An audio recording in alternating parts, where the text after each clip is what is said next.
Good morning, folks.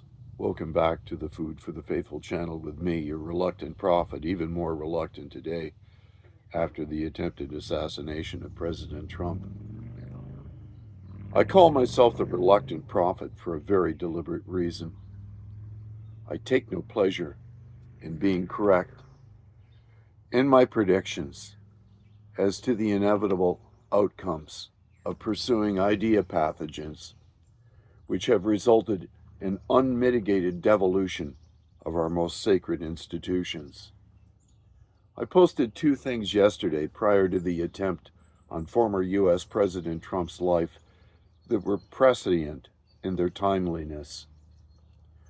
The first was the following, taken from How Cultural Marxism Threatens the United States and the Entire Anglosphere, including Canada, which I added myself to the title of this article, and How Americans and the rest of the Anglosphere can fight it.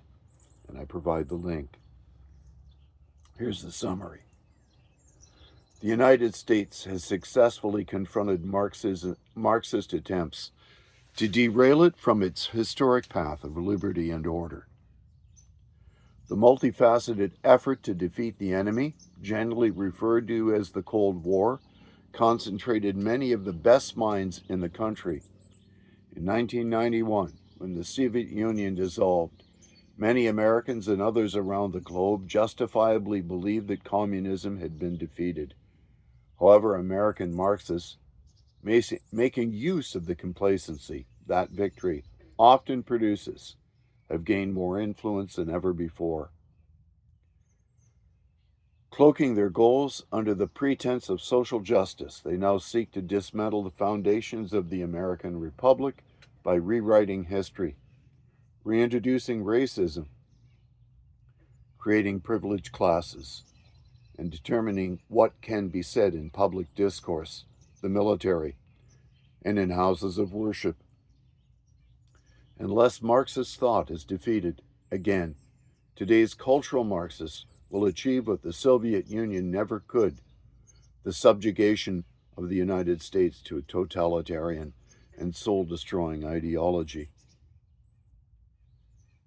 And in my second warning, I stated that Trudeau's promotion of the grievance narrative has helped to create a society where portraying oneself as a victim will be rewarded by the state.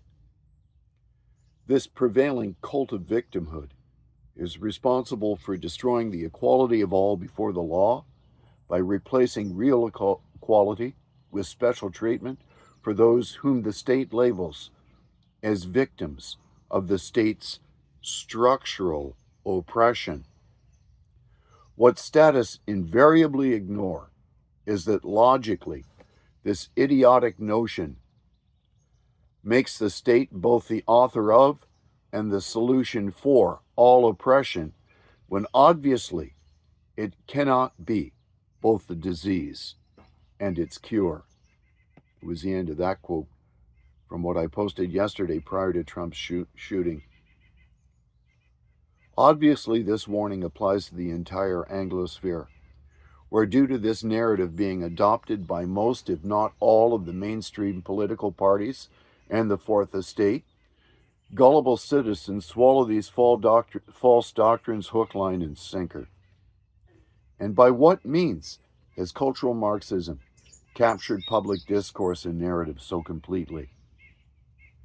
Since everything in Western society lies downstream of the education system, following the 1930s, which is when professors from the Frankfurt School fled Germany, critical theorists have captured our universities to use them as their vehicle to indoctrinate their disciples to foment societal revolution. Former President Trump was just minutes into his rally in Butler, Pennsylvania, when around 10 popping sounds interrupted his speech, sending the crowd into chaos. The former president collapsed behind his podium as red-capped supporters behind him screamed and tried to duck. Secret Service agents immediately jumped onto the stage, eventually hoisting up Trump, whose face was dripping with blood.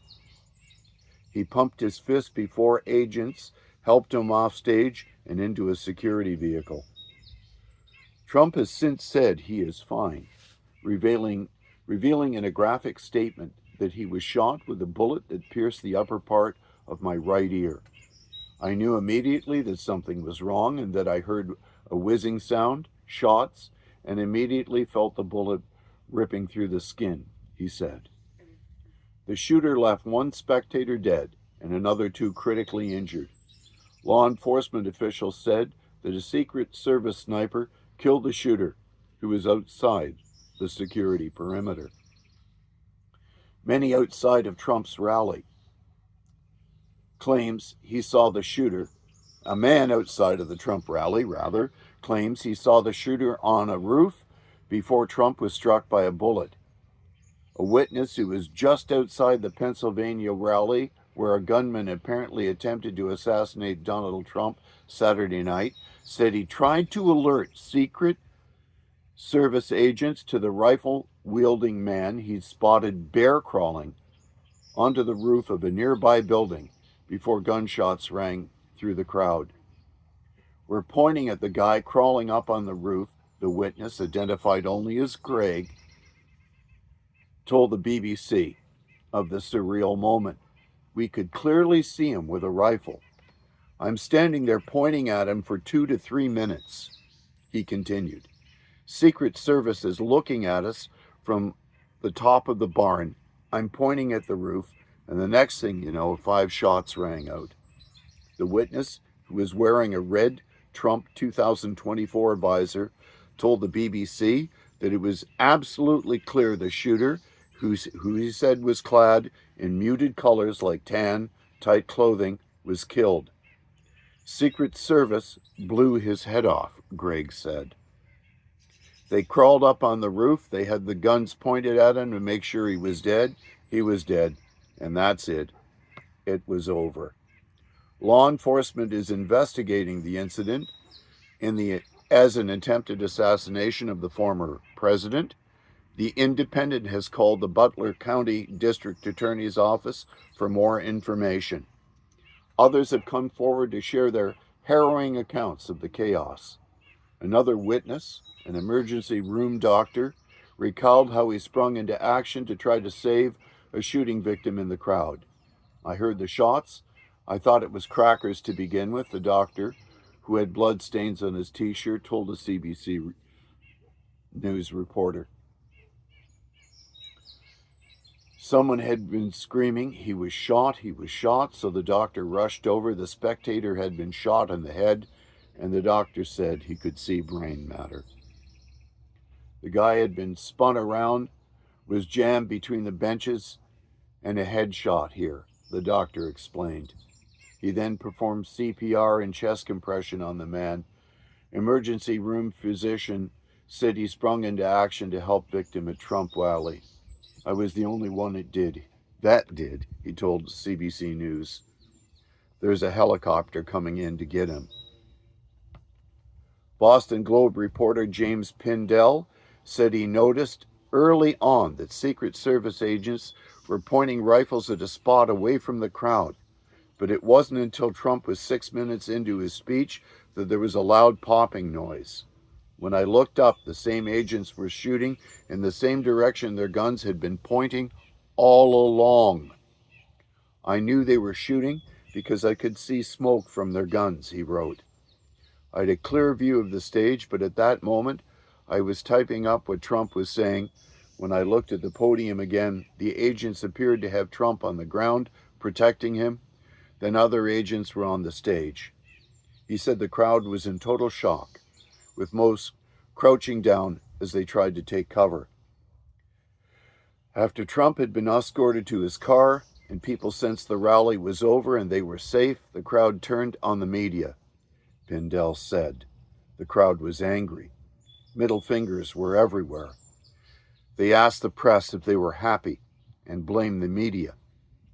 You did this, they said to reporters. I provide the link for some of that information.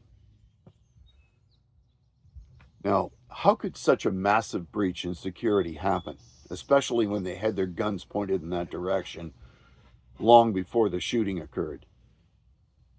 That's the first question I need to ask. Secondly, this incident offers more proof that America has become a tinderbox ready to ignite the flames of societal discord due to cultural Marxist identity politics. Society has been infected with ideas whose entire purpose is to sow discord and unrest, just as I have been warning about since 2014, when my wife first told me how she had learned about the Frankfurt School of Cultural Marxism while attending the University of Oslo. For her part, she found these ideas so abhorrent that she could not believe that anyone could or would accept them. Yet, as Christ warned in Matthew 12, let me get to that. The page is flipping around in the sunlight here. And I'm reading from Matthew 12 in the King James Version. Verse 43. When the unclean spirit is gone out of a man, he walketh through dry places, seeking rest, and findeth none. Verse 44. Then he saith, I will return into my house from whence I came out. And when he is come, he findeth it empty, swept, and garnished. 45. Then goeth he, and taketh with himself 7 other spirits more wicked than himself, and they enter in and dwell there. And the last state of the man is worse than the first. Even so shall it be unto this wicked generation. For this wicked generation has rejected Christ to accept godless, neo-Marxist ideas, resulting in creating hell on earth. These are things to think and pray about this Sunday, July the 14th. God bless you. It's time to pray like never before.